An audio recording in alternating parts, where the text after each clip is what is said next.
Hello, my name is Ruth Childs.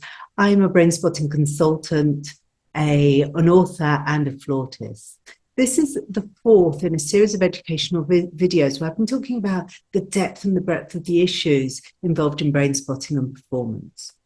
Today, I'm going to talk about the second of what I've determined as the 5 performance gifts and the way that it becomes adapted.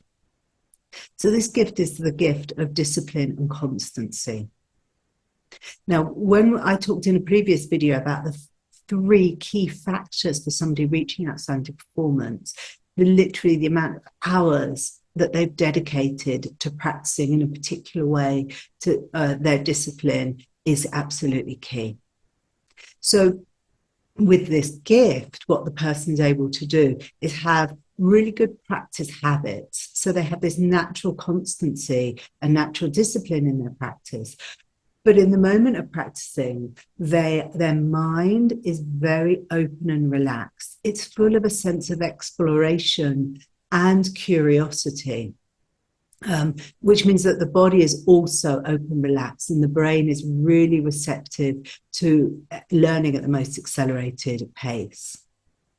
Now, what happens for people who have had issues with attachment, attunement, and bonding in their early life, then this leaves them with a sense of not being enough and a great deal of self-doubt. And so what happens is that gets converted into becoming very serious and very rigid in their practice.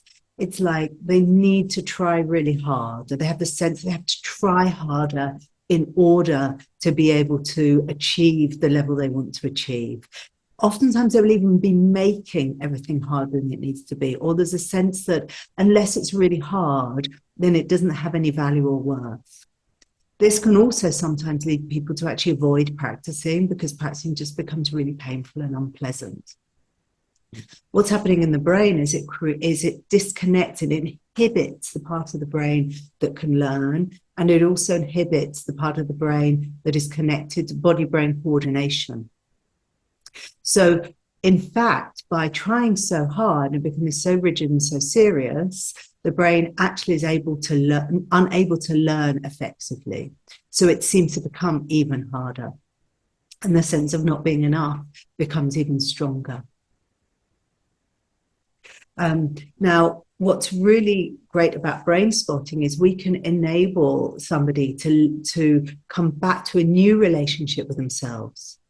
It's also a new relationship with their instrument or their equipment for sports. It's a new relationship with the people around them, with their teachers, so that they can just let go of all that tension, that compression and the rigidity, and this spaciousness can once again become